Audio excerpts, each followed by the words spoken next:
अस्सलाम वालेकुम, कैसे हैं सब। उम्मीद करती हूँ सब ठीक ठाक खैरियत से होंगे। अच्छा जी, जैसे आपको पिक्चर से नज़र आ रहा है, आज हम बनाएंगे रशियन सैलेड। और हर एक का बनाने का अपना ही तरीका होता है रशियन सलाद बनाने का। कोई इसमें क्या डालता है, कोई क्या। हम बहुत सिंपल बनाएंगे, बहुत इजी। और कुछ ट्रिक्स हैं वो मैं आपके साथ शेयर करूंगी, तो वीडियो को एंड तक ज़रूर देखें। सबसे पहले ये ले लेंगे हम लोग गाजर। आजकल गाजर का सीज़न भी है, आप खुद भी खाया करें, बच्चों को भी खिलाएं।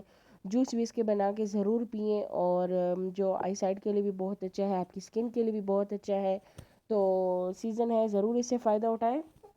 और ये मैंने ले लिया है तकरीबन 1 कप मटर, जो फ्रीज़र में रखे होते हैं मैंने पैकेट बना के। तो अभी इसको निकाल के बॉईल करेंगे हल्का सा। मटर और गाजर को एक साथ पानी में डाल के इनको थोड़ा सा बॉईल करना है। इतना ज़्यादा नहीं बॉईल करना कि ये बिल्कुल नरम हो जाए, और ना इतना ज़्यादा सख्त छोड़ना है, बस इसको बिल्कुल दरमियाना छोड़ना है। साथ ही हम ले लेंगे 2 सेब, जो सेब को भी छिलके के साथ ही क्यूब्स क्यूब्स की शक्ल में ज़रा थोड़ा सा बड़ा बड़ा काटना है। ज़्यादा छोटा नहीं काटना और ना ही ज़्यादा बड़ा काटना है।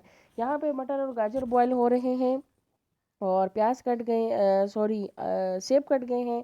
अभी हम ले लेंगे एक बाउल, और बाउल को मैंने फ्रीज़र में पहले रखा था, तकरीबन 10 मिनट के लिए इसको ठंडा किया है।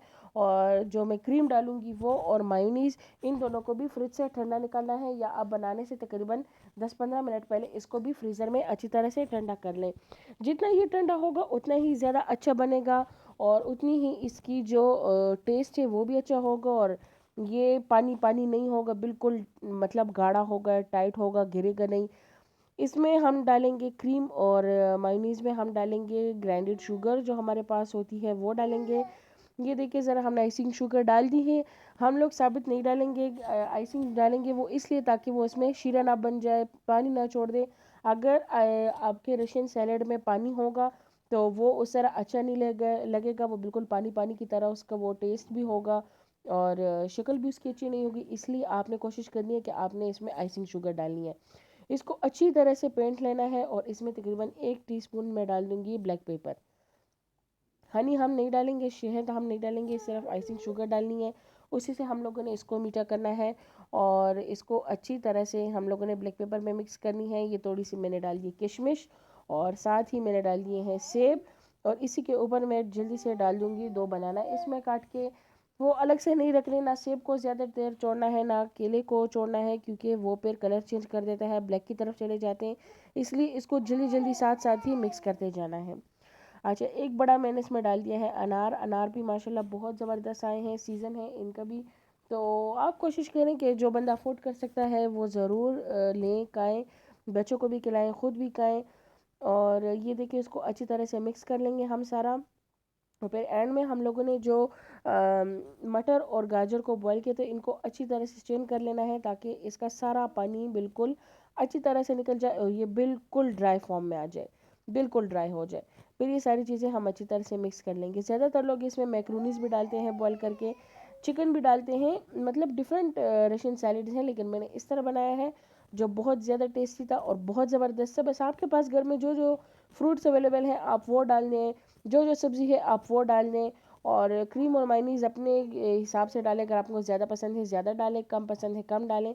लेकिन मैंने जिस तरह बनाया तो मैं आपके साथ उसकी रेसिपी शेयर कर रही हूँ। मैंने 1-1 कप ये सारी चीज़ें डाली थी।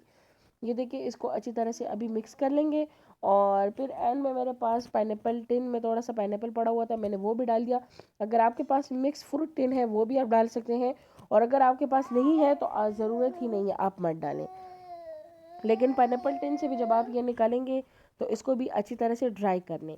इसको वो पानी के साथ नहीं डालना, अच्छी तरह से इसको ड्राई करके अभी हम इसको अच्छी तरह से मिक्स करेंगे। ये देखिए ज़रा मिक्स हो गया है, और इसको अच्छी तरह से फ्रीज़र में चिल करेंगे, ठंडा करेंगे। जितना ये ठंडा होगा उतना ही ये टेस्टी होगा। और सर्विंग से पहले आप फ्रिज में रखें, और सर्विंग से तकरीबन 10 मिनट पहले या 15 मिनट पहले आप इसको फ्रीज़र में रख दें।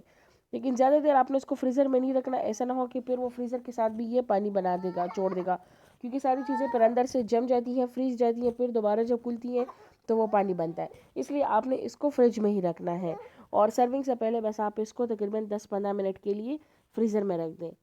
ये देखिए, इसको अच्छी तरह से गार्निश कर लें जिस तरह आपकी अपनी मर्ज़ी है। मैंने इसको सलाद पत्ते के साथ गार्निश किया है, बाकी जिस तरह आपको जैसे पसंद हो आप अपनी मर्ज़ी से अपने हिसाब से कर सकते हैं।